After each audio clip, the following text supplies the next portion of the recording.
बिस्मिल्लाहिर्रहमानिर्रहीम अस्सलाम वालेकुम। वेलकम टू SW असलन ऑल नॉलेज यूट्यूब चैनल। आज की वीडियो में इंशाल्लाह हम 2022 इनऑर्गेनिक केमिस्ट्री का पास पेपर सोल्व करेंगे। 6 सेमेस्टर का 1 बाय 1 हर एक क्वेश्चंस को देखेंगे। स्टार्ट करने से पहले जो मेरे चैनल पर नए हैं वो मेरे चैनल को सब्सक्राइब कर लें ताकि हर आने वाली वीडियो का नोटिफिकेशन आपको मिल सके। आप में से बहुत से बच्चे हैं जो मेरा चैनल देखते हैं लेकिन मेरे चैनल को सब्सक्राइब नहीं करते, सो उनसे रिक्वेस्ट है कि वो मेरे चैनल को सब्सक्राइब कर लें। 50% ऐसे बच्चे हैं जो देखते हैं लेकिन चैनल को सब्सक्राइब नहीं करते, so please subscribe my YouTube channel. Let's start our video. What property of transition metal allow them to form the coordination compound easily. वो कौन सी प्रॉपर्टी है कोऑर्डिनेशन कंपाउंड की जो उन्हें कोऑर्डिनेशन कंपाउंड्स बनाने में हेल्प आउट करती है? तो transition metals generally belong to d block elements and their valence shell electronic configuration n-1 D1 से 10 तक इलेक्ट्रॉन होते हैं। There are 2 reason that make d block element to make complex. एक तो वो बहुत ज़्यादा छोटे और उनका हाई न्यूक्लियर चार्ज होता है, दूसरा ये कि उनके एम्प्टी वैलेंस शेल ऑर्बिटल्स होते हैं जो इजीली लिगेंड से लोन पर एक्सेप्ट कर लेते हैं कोऑर्डिनेशन कंपाउंड्स बनाने के लिए। देन अगला है what are chelated, name the factor affecting the stability of the chelating. अच्छा, चिलेटिंग क्या है? कोई भी चिलेटिंग एजेंट, जैसे हमारे पास बाइडेंटेट लिगेंड है, बाइडेंटेट या पॉलीडेंटेट लिगेंड, ऐसे लिगेंड होते हैं जो एक एटम की बजाय एक से ज़्यादा एटम से लोन पे डोनेट करते हैं और सेंट्रल मेटल एटम के साथ एक रिंग बना लेता है, वो बाइडेंटेट लिगेंड। तो रिंग बनने के प्रोसेस को हम कहते हैं चिलेशन और इस स्ट्रक्चर को हम कहते हैं चिलेटेड कॉम्प्लेक्स। जैसे कि एग्जांपल दी हुई है इथाइलिन डाइअमाइन है, ये कॉपर के साथ दोनों अमाइंस के साथ लोन पे डोनेट करके एक रिंग बनाता है। ये रिंग 5 मेंबर्ड रिंग होती है, इसको हम चिलेशन कहते हैं। Then a factor affecting the stability of chelates. तो चिलेट इफेक्ट पहला है number of chelate ring and size of the chelate ring. ये 3 फैक्टर्स है जो अफेक्ट करते हैं stability of chelates. Then explain the structure of hexammine cobalt 2 chloride and hexammine platinum 4। पहले hexammine cobalt 2 की बात करते हैं, then hexammine platinum 4 का structure। then है what is oxidation state commonly found in actinides। तो most common oxidation state है +3 के बाद most common है +4। ठीक है, +3 से लेकर ये +7 तक ऑक्सीडेशन स्टेट शो करता है due to small size of energy gap between the 5f 6d and 7s orbitals. क्योंकि इनमें एनर्जी गैप्स बहुत ज़्यादा कम होता है इसलिए इलेक्ट्रॉन्स जो हैं वो इजीली एक्साइट कर जाते हैं और जो है इजीली रिमूव हो सकते हैं, जिसकी वजह से ये +7 तक ऑक्सीडेशन स्टेट शो करता है। देन स्पेक्ट्रोकेमिकल सीरीज, ये भी रिपीट क्वेश्चन है। Position of lanthanide in periodic table, ये भी हम पहले पास पेपर्स में कर चुके हैं। देन अगला क्वेश्चन है व्हाट ऑफ कॉम्प्लेक्स आइन नेमली हेक्सा सियानो कोबाल्ट 3 आइन and hexa aqua cobalt 2 ion is an outer orbital complex amine. इन दोनों में से कौन सा आउटर ऑर्बिटल? तो आपने याद रखना है जो वीक फील्ड लिगेंड होगा जिसमें वो ही हमारे पास आउटर ऑर्बिटल कॉम्प्लेक्स बनाते हैं। तो H2O जिसमें है वो वीक फील्ड लिगेंड है तो वो आउटर ऑर्बिटल कॉम्प्लेक्स बनाएगा। इसमें कोबाल्ट की कौन सी ऑक्सीडेशन स्टेट है? +2 और हम इसकी इलेक्ट्रॉनिक कन्फिगरेशन लिखेंगे। देन इसके ऑर्बिटल्स शो करेंगे। हम ये बताएंगे वाटर वीक फील्ड लिगेंड है तो वो पेयरिंग नहीं करवाएगा, इसलिए आउटर D हम ऑर्बिटल यूज़ करेंगे। इसमें sp3d2 हिब्रिडाइजेशन होगी जिसकी वजह से हम इसको आउटर ऑर्बिटल कॉम्प्लेक्स कहते हैं। और आप दूसरे वाले का भी ये बता सकते हैं कि उसमें साइनाइड है जो कि स्ट्रॉन्ग लिगेंड है। स्ट्रॉन्ग लिगेंड होने की वजह से उसमें पेयरिंग हो जाएगी, पेयरिंग होने की वजह से वो अंदर वाले डी ऑर्बिटल यूज़ करेगा जिसकी वजह से उसको इनर डी ऑर्बिटल कॉम्प्लेक्स कहा जाता है, इनर ऑर्बिटल कॉम्प्लेक्स कहा जाता है। देन अगला क्वेश्चन है what are the shapes of f orbitals. अच्छा, f ऑर्बिटल बहुत कॉम्प्लिकेटेड होते हैं। इन शेप में 7 f ऑर्बिटल्स होते हैं, उनके नाम लिखे। पहले 3 की शेप्स इस तरह और बाकी 4 की शेप इस तरह। थोड़ी कॉम्प्लेक्स शेप है लेकिन आपने इनको अच्छे तरीके से कर लेना है।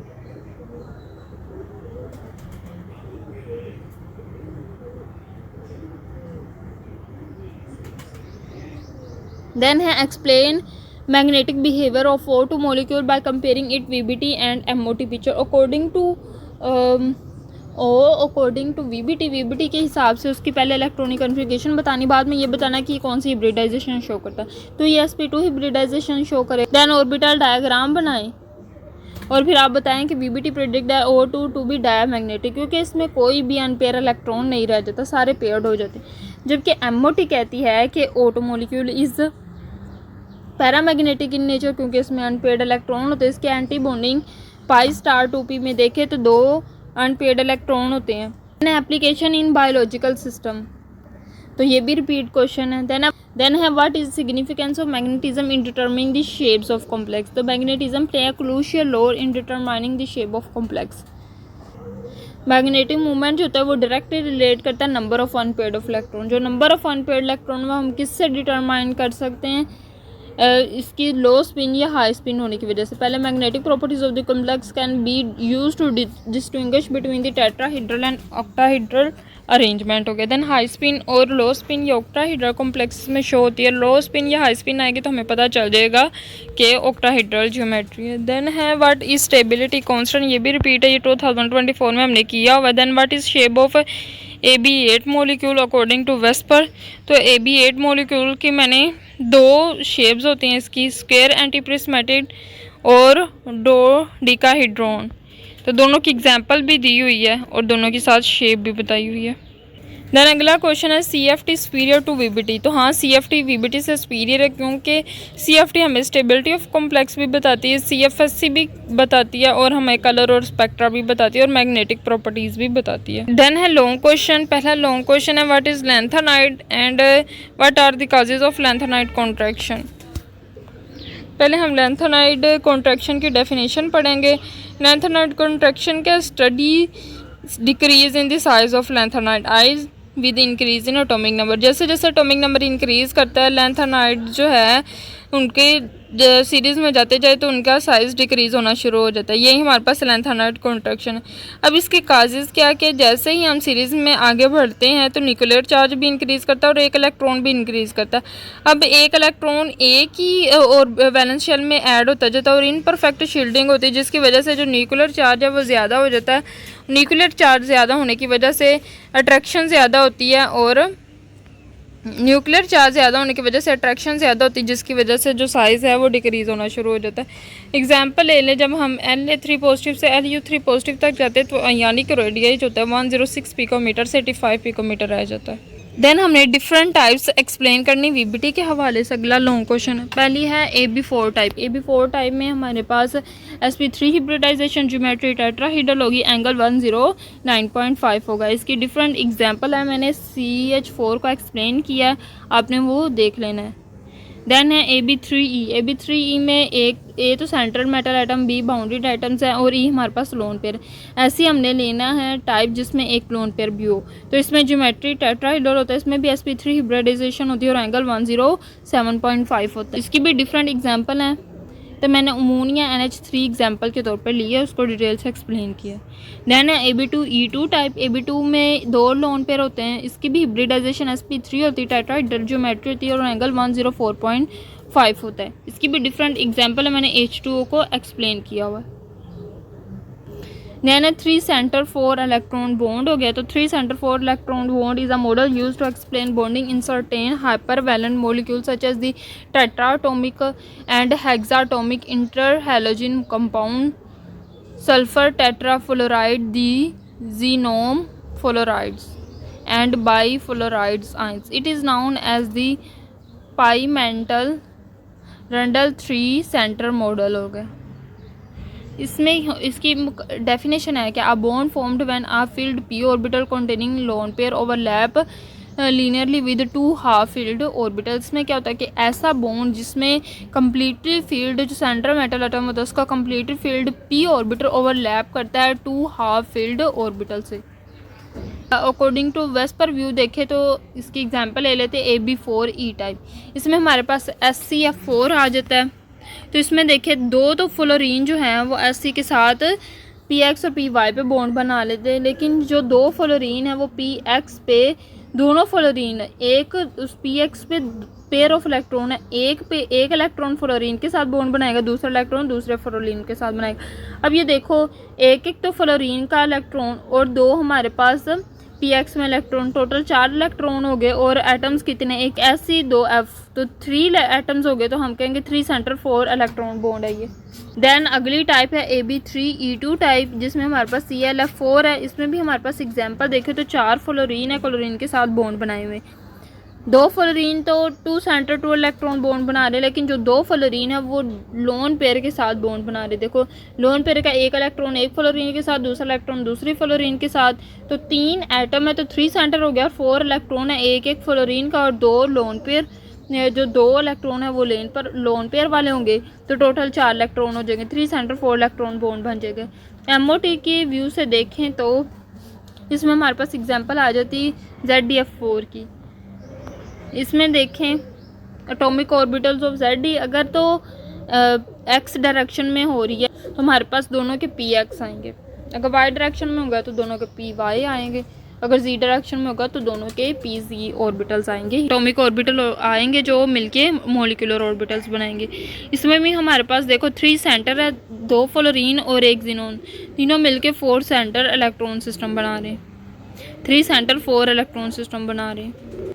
MOT डायग्राम ऑफ हेक्सामाइन कोबाल्ट 3 आइन, तो इसमें पहले तो आप इसके इलेक्ट्रॉनिक कॉन्फ़िगरेशन देख ले, कॉपर 3 पॉजिटिव की। देन आप इसके इलेक्ट्रॉन्स लिखे, ऑर्बिटल D ऑर्बिटल में 6 इलेक्ट्रॉन है। अब हेक्सामाइन कोबाल्ट, इसमें जो अमाइन है वो स्ट्रॉन्ग फील्ड लिगेंड है, तो वो क्या होगा, डेल नोड थोड़ा ज़्यादा बड़ा होगा, और जिसकी वजह से इलेक्ट्रॉन जो है T2G में ही पेयर्ड अप रह जाएंगे, T2G में रह जाएंगे, G हमारे पास वैकेंट होगा। और इलेक्ट्रॉन पेयर होने की वजह से इसमें क्या है कि डेल नोड लार्जर है देन पेयरिंग एनर्जी, सो जो इलेक्ट्रॉन है वो पेयर ही रहेंगे, जिसकी वजह से इसका जो मैग्नेटिक बिहेवियर वो डायन मैग्नेटिक है। देन हेक्साफ्लोरो कोबाल्ट 3 आयन, तो फ्लोरीन जो है बिल्कुल एग्जांपल पिछली की तरह, लेकिन इसमें वीक फील्ड लिगेंड है। इसमें वीक फील्ड होने की वजह से इलेक्ट्रॉन जो है वो पेयर अप नहीं होंगे, EG में भी इलेक्ट्रॉन जाएंगे। इलेक्ट्रॉन अनपेयर होने की वजह से इसका जो बिहेवियर है वो पैरामैग्नेटिक है। अब इसमें क्या है कि इसमें पेयरिंग एनर्जी ज़्यादा और डेल नोड कम है। देन अगला क्वेश्चन है compare the properties of lanthanide and actinide in which respect they are different from each other. होगा both lanthanide and actinides are in F block of the periodic table. होगा the elements in the lanthanide and actinide have incompletely filled F orbitals. हो गया जो lanthanides होते हैं वो 4F incompletely field होते हैं, जबकि जो एक्टिनाइड होते हैं have incomplete field 5F orbitals. हो गया अब इनकी प्रॉपर्टी, पहले रेडियो एक्टिव प्रॉपर्टी, एक्टिनाइड्स होते हैं वो ज़्यादा रेडियो एक्टिव होते हैं, तकरीबन सारे ही एक्टिनाइड रेडियो एक्टिव होते हैं, जबकि लेंथेनाइड की बात करें तो वो नॉन रिएक्टिव होते हैं। फिर सिर्फ प्रोमीथियम जो है हमारे पास नेचुरली रेडियो एक्टिव होता है। ऑक्सीडेशन स्टेट की बात करें तो एक्टिनाइड्स होते हैं ना, उनके ऑक्सीडेशन स्टेट जो है ज़्यादा कॉमन होती है +3, और उसके अलावा +4 +5 +6 और +7 तक जाती है। जबकि लेंथेनाइड्स की बात करें तो उसमें +3 कॉमन ऑक्सीडेशन स्टेट है, और कुछ में +2 और +4 भी होती है। कॉम्प्लेक्स फॉर्मेशन की बात करें तो एक्टिनाइड जो होते हैं वो रीडली कॉम्प्लेक्स बनाते हैं विद डिफरेंट लिगेंड्स। लेंथेनाइड जो होते हैं उनके पास टेंडेंसी कम होती है कॉम्प्लेक्स बनाने की। इलेक्ट्रॉनिक कॉन्फ़िगरेशन की बात करें तो एक्टिनाइड्स के इलेक्ट्रॉन 5F ऑर्बिटल्स में आते हैं, जबकि लेंथेनाइड के इलेक्ट्रॉन 4F ऑर्बिटल्स में आते हैं। रेडियो रिएक्टिविटी की बात करें तो एक्टिनाइड्स होते हैं due to their lower ionization energy more reactive होते हैं देन लेंथेनाइड, और लेंथेनाइड होते हैं लेस रिएक्टिव होते हैं देन एक्टिनाइड्स। तो ये थी आज की वीडियो। मुझे उम्मीद है कि आपको वीडियो पसंद आई होगी। वीडियो पसंद आई तो वीडियो को लाइक कर दें, और मज़ीद इसी तरह की वीडियोज़ के लिए मेरे चैनल को सब्सक्राइब कर दे। दुआ में ज़रूर याद रखिएगा। अल्लाह हाफिज़।